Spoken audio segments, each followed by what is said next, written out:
Shalom, Hebrews and Shebrews. Welcome to the channel. I am Oilfield Disciple, and we are going to read some scripture and get some meat of the word today. Today we'll be reading 1 Samuel chapter 30, and we'll probably read 31, and we'll knock out 1 Samuel, and we'll be beginning 2 Samuel tomorrow, and then we'll be reading Acts chapter 24. And so Acts 24 is a pretty quick little chapter. And so, got a little different scenery here for you guys. If you just listen and don't follow along, got a drilling rig here. From the looks of it, looks like they are what we call sliding, meaning that they have a downhole motor down in the ground, however deep they are right now, and that turns the bit, and the drill pipe itself does not turn. And that's how we're able to do directional holes. And so that's kind of what it looks like they're doing right at the moment. Or they're circulating, but I doubt they're circulating. Even if they were circulating, they would be rotating the pipe. And so anyway, turn the table around. There's the old drilling rig.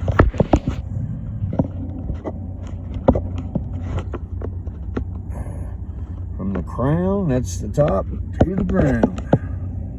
I used to work up there, about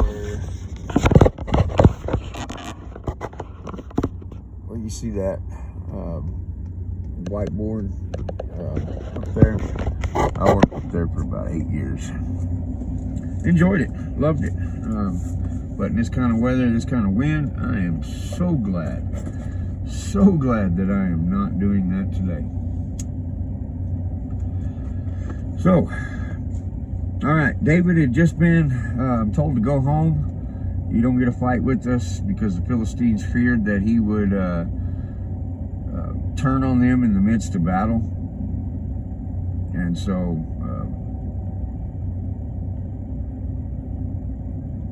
what's his name?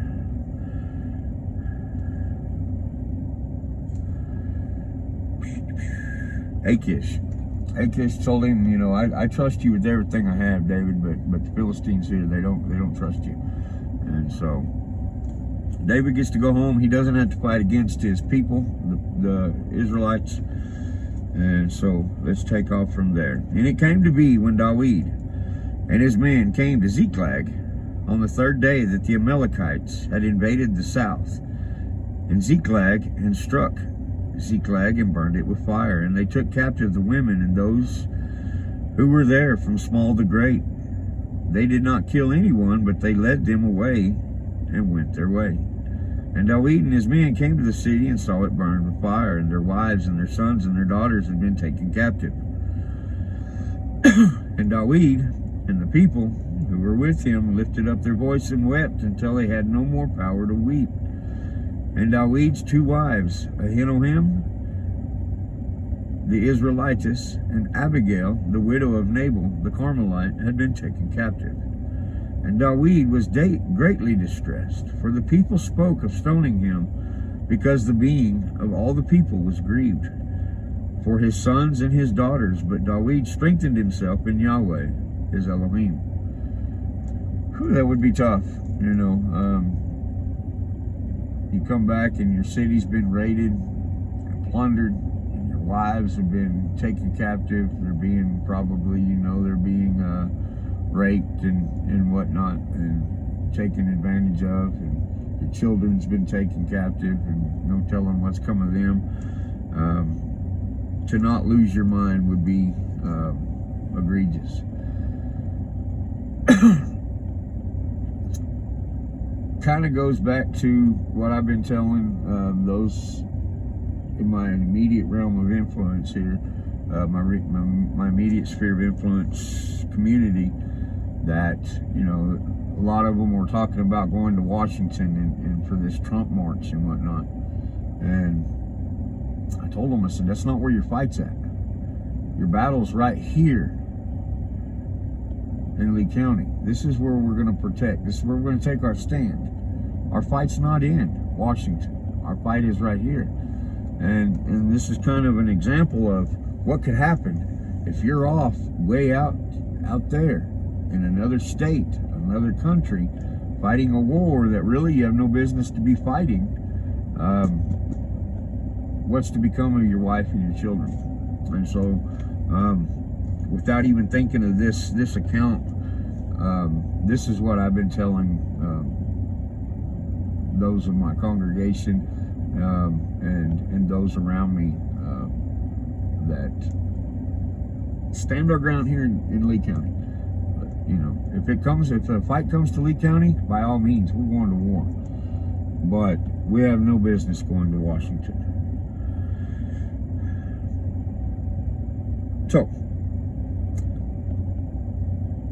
So David has strengthened himself in the Lord. He's rested his faith in the Lord, even though it hurts, it's painful. And that's another thing we can take. You know, worst case scenario, God's still on the throne. He's still good and he's still in charge. Verse 7. And David said to Abiathar, the priest, son of Ahimelech, please bring the shoulder garment here to me. And so Abiathar brought the shoulder garment to David, and David inquired of Yahweh, saying, do I pursue this band? Do I overtake them? And he answered him, pursue, for you shall certainly overtake them and certainly rescue. And so David, he and his 600 men, there we go. I was trying to remember the other day. I couldn't remember if it was 500 or 50, or I couldn't remember how many, but 600 men who were with him, and came to the Wadi Besor. Now, Wadi is just a dry riverbed, where a halt was made by those who were left behind. While David pursued, he and 400 men, for 200 halted, who were too faint to pass over the Wadi Besor. So 200 of his men had done, you know, they done went to the war front to begin with, and then they marched home. It's not like they got in a pickup and drove around to do this. They had to march with all their war gear on. And so 200 of them has said, that's it, can't go no more.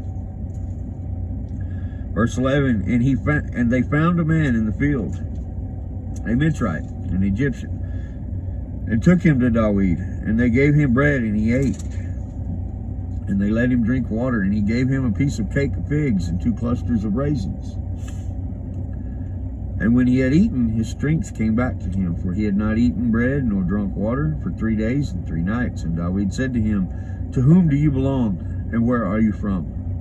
He said, I'm a young man from Mizraim, the servant of an Amalekite, and my master left me behind, for I had been sick for 3 days.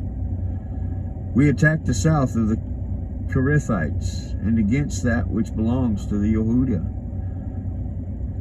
and upon the south of Caleb, and we burned Siklag with fire. And David said to him, could you bring me down to the marauding band? And he said, swear to me by Elohim that you neither kill me nor surrender me into the hands of my master. Then I'll bring you down to the marauding band. So he tells David, he's like, yeah, I'll tell you where they are, but you got to give me basically diplomatic immunity here. Put me in protective custody, because these guys will kill me if I do, and you got to promise not to kill me yourself too. And so David said to him, or verse 16, and he brought him down and saw they were spread out all over the land, eating and drinking and celebrating because of the great spoil which they had taken from the land of the Philistines and from the land of Yehudah. And David struck them from twilight till evening of the next day, and none of them escaped, except 400 young men who rode on camels and fled. That'd be a sight to see. 400 dudes getting it across there on camels.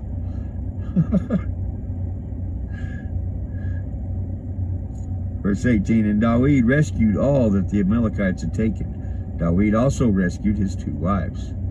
And there was none missing to them, whether small or great, whether son or daughter, or spoil, or whatever they had taken from them. And David recovered all.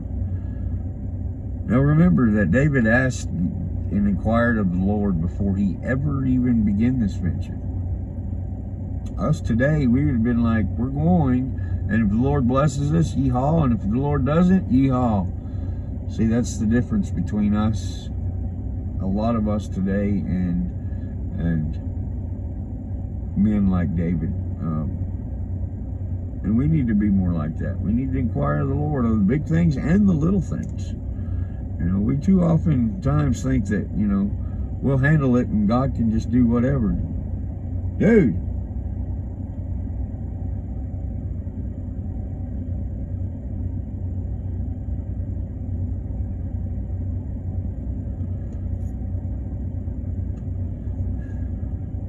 It almost hit me.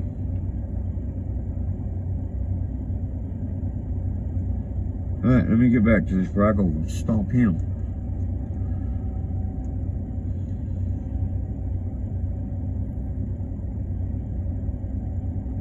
Verse 20. Besides, David captured all the flocks and herds, and they had driven before those livestock, and they said, "This is David's spoil." And David came to the 200 men who were too faint to follow David, who had also been left at the Wadi Besor. And they went out to meet David, to meet the people who were with him. And when David came near the people, he greeted them. And all the evil and worthless men of those who went with David answered and said, "Because they did not go with us, we do not give them any of the spoil that we have rescued, except for every man's wife and children. And let them take and go." See, here you go, you get greedy. These men didn't come help us get this, so they don't get none of it. I bet David's got something different to say about it. But David said, "My brothers, do not do so. Do not do so with what Yahweh has given us, who has protected us and given into our hand the band that came against us, and who would listen to you in this matter? For as his portion is who goes down to the battle, so is his portion who remains with the baggage. They share alike." And it came to be, from that day forward, he appointed it for a law and for right ruling for Israel to this day.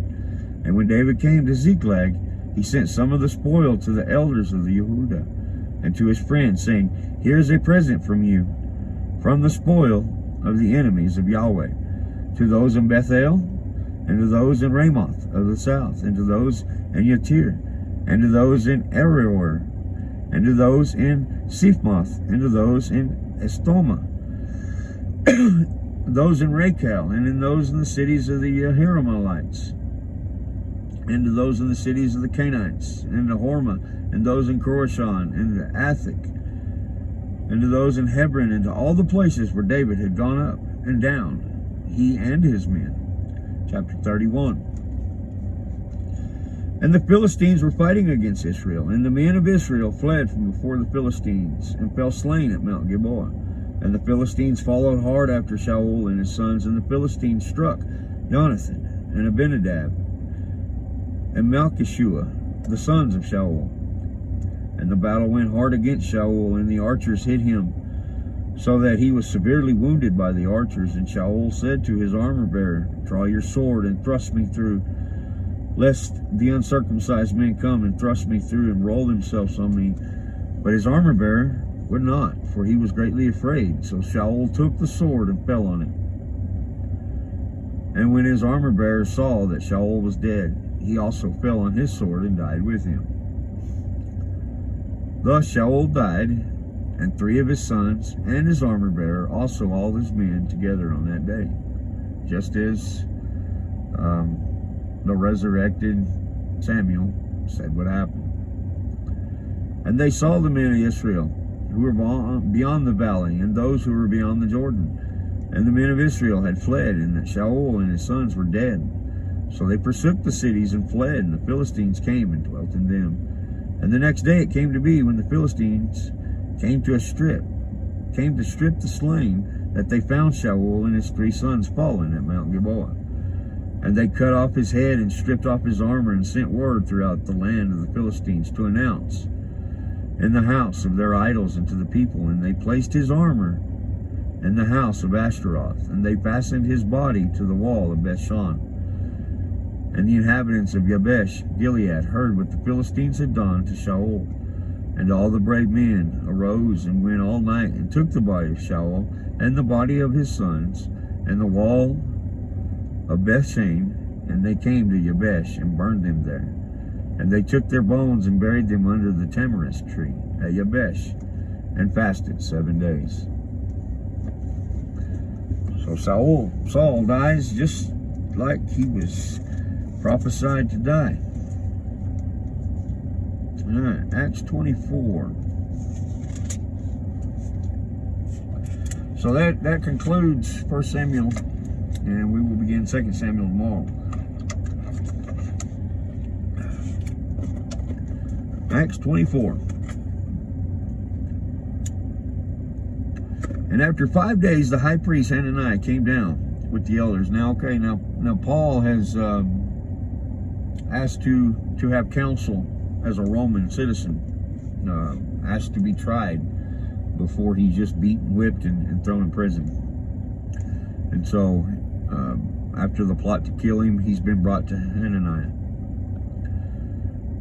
After 5 days, the high priest Hananiah came down with the elders and a certain speaker, Tertullius, and they brought charges against Saul before the governor. And when he was called upon, Tertullius began to accuse him, saying, having obtained great peace through you and reforms being brought to this nation by your forethought, we accept it always and in all places, most excellent Felix, with all thanks. But in order not to hinder you any further, I beg you to hear us briefly in your gentleness.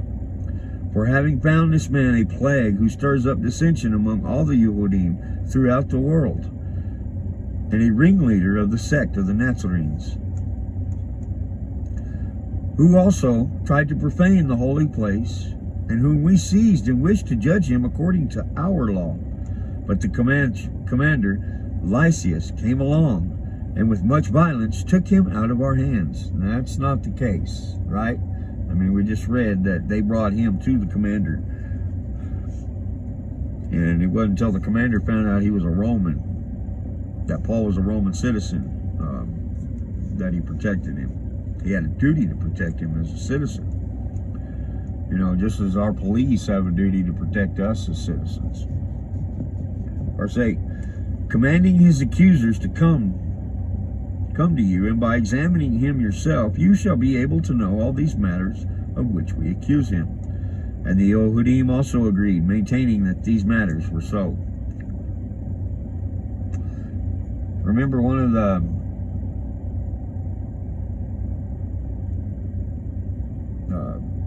Ten Commandments? I think it's the 8th commandment. You are not to give false witness. Also, in Deuteronomy, it says, by 2 or 3 witnesses, let a thing be established. And so they're trying to, by witnesses, establish this, the same thing they did to Jesus.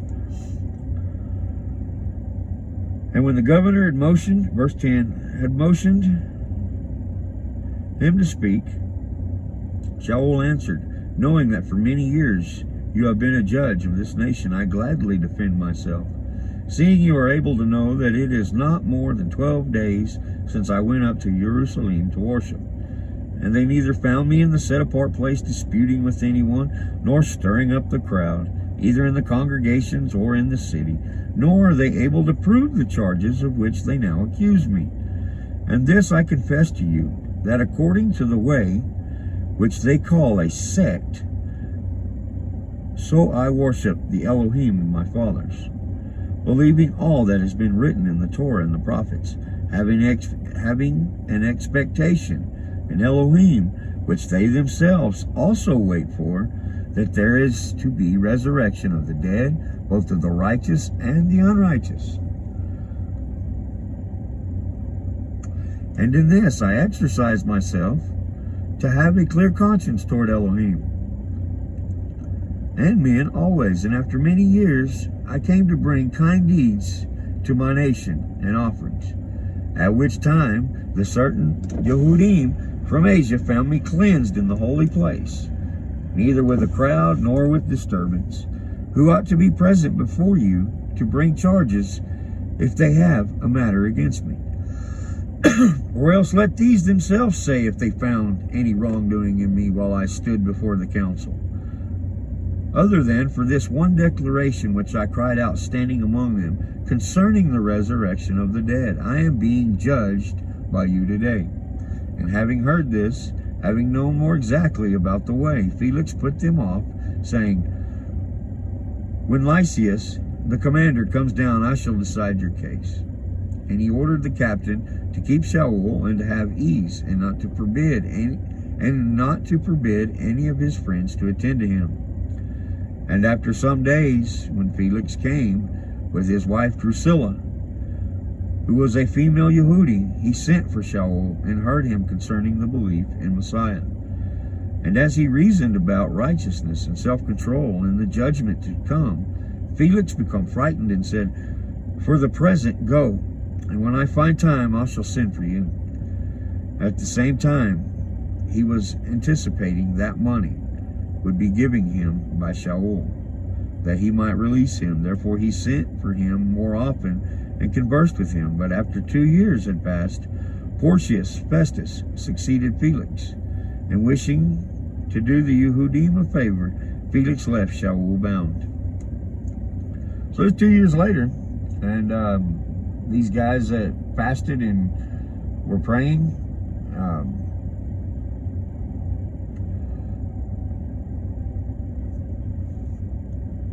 I guess they're quite hungry and quite thirsty right about now, ain't they? So, kind of feel sorry for them. Be careful when you give an oath. With that, I'll let that be the word today. Y'all be blessed, be encouraged, and always be frustrated. This is Oilfield Disciple, and I will catch you on the next.